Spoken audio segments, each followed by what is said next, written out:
Snoring is a very common disorder in our Indian population. आज मैं आप लोग से डिस्कस करूंगी jaw surgery for your snoring problems. Hello to all viewers.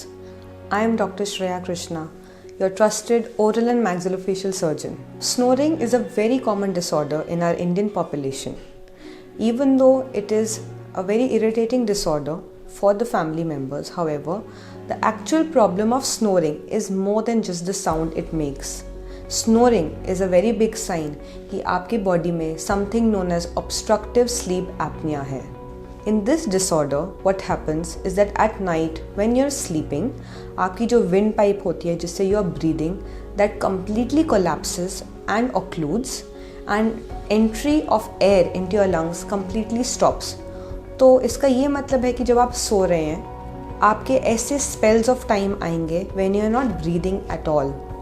इससे you might be waking up or you keep sleeping, but it has very deleterious effects on your overall health. इसमें आपको treatment क्यों चाहिए? Because the problem is not just about snoring और inconvenience to the people sleeping with you. It is because snoring and obstructive sleep apnoea से आपके heart के health, आपके lungs के हेल्थ एंड इवन आपके बिहेवियर में बहुत चेंजेस आते हैं.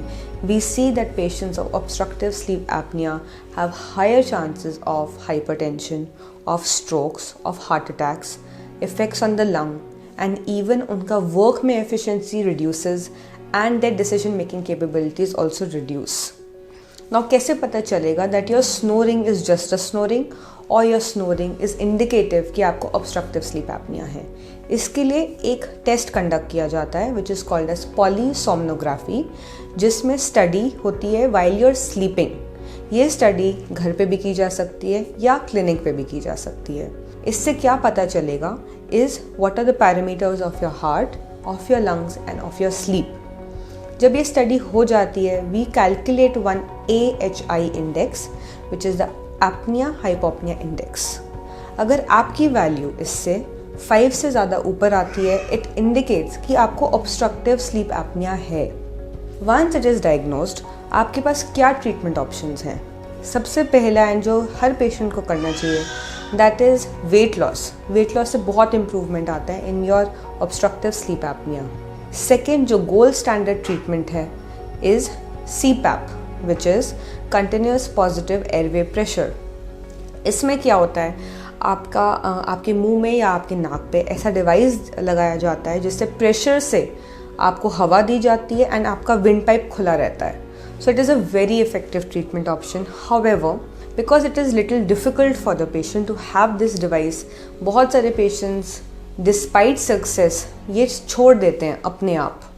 फिर नेक्स्ट ट्रीटमेंट ऑप्शन है कि एक मुंह के अंदर एक डिवाइस लगाई जा सकती है जिससे आपका जो लोअर जॉ है वो आगे की तरफ पोजिशन हो जाए. Mandibular advancement device. आगे ले जाने से क्या होता है कि जो आपकी विंड पाइप की जगह है वो थोड़ी बढ़ जाती है एंड उससे आपको एपनिया कम होता है. However, ये भी एक ऐसा डिवाइस है जो सारे पेशेंट्स नहीं पहन पाते. लास्ट में आपके पास बचते हैं सर्जिकल ऑप्शंस. सर्जिकल ऑप्शंस में 2 तरीके के सर्जरीज होती हैं. One is soft tissue surgery जिसमें हम आपके जो एक्सेसिव या बहुत बड़ी अगर जीभ है या आपका तलुआ बहुत ज़्यादा लूज़ है या आपके बाकी की फेरिंग्स, नोज़, एडेनॉइड्स, टॉन्सिल्स, अगर इनमें कहीं पे भी प्रॉब्लम दिखती है तो वो उस चीज़ की सर्जरी की जाती है. अगर ये सब करके भी कोई इम्प्रूवमेंट नहीं आता आपकी ऑब्स्ट्रक्टिव स्लीप एपनिया एंड आपकी स्नोरिंग में, लास्ट में jaw surgery is what is advised. Jaw surgery यानी कि इस केस में मैक्सिलोमैंडिबुलर एडवांसमेंट ऐसा प्रोसीजर है जिसमें आपके दोनों जॉस को फ्रंट में लेके आते हैं. उससे आपका विंड पाइप का साइज़ ओपन अप हो जाता है, खुल जाता है and your breathing at night becomes much better. Jaw surgery की जो सक्सेस रेट है to treat obstructive sleep apnea is more than 80% and most of the patients feel a huge change in their quality of life. Now what does it entail? इसमें सबसे पहले आपके CT scans होते हैं, आपकी measurement ली जाती है आपकी विंड पाइप की, आपके अपर जॉ की, आपकी लोअर जॉ की. हम ये देखते हैं कि कितना आगे बढ़ाने से आपके विंड पाइप का साइज़ कितना चेंज होता है और कितना इफेक्टिव होता है. जो सर्जरी है वो लगभग 4 से 6 घंटे की होती है.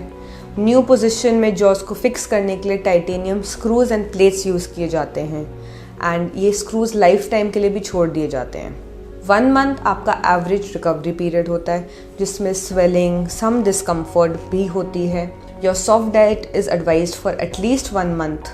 हाउएवर इन 2 to 3 मंथ्स आप देखेंगे कि जो आपकी स्नोरिंग है वो भी रिड्यूस हो जाती है एंड जो आपके episodes of sleep apnoea, that means जो आपके जो एपिसोड्स थे of your breathing stopping at night, वो भी ड्रास्टिकली इम्प्रूव हो जाता है।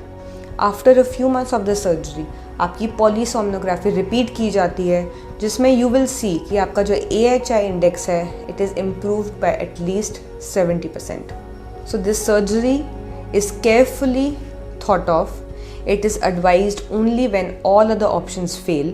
However, when this surgery is done, it brings about a huge change in your condition.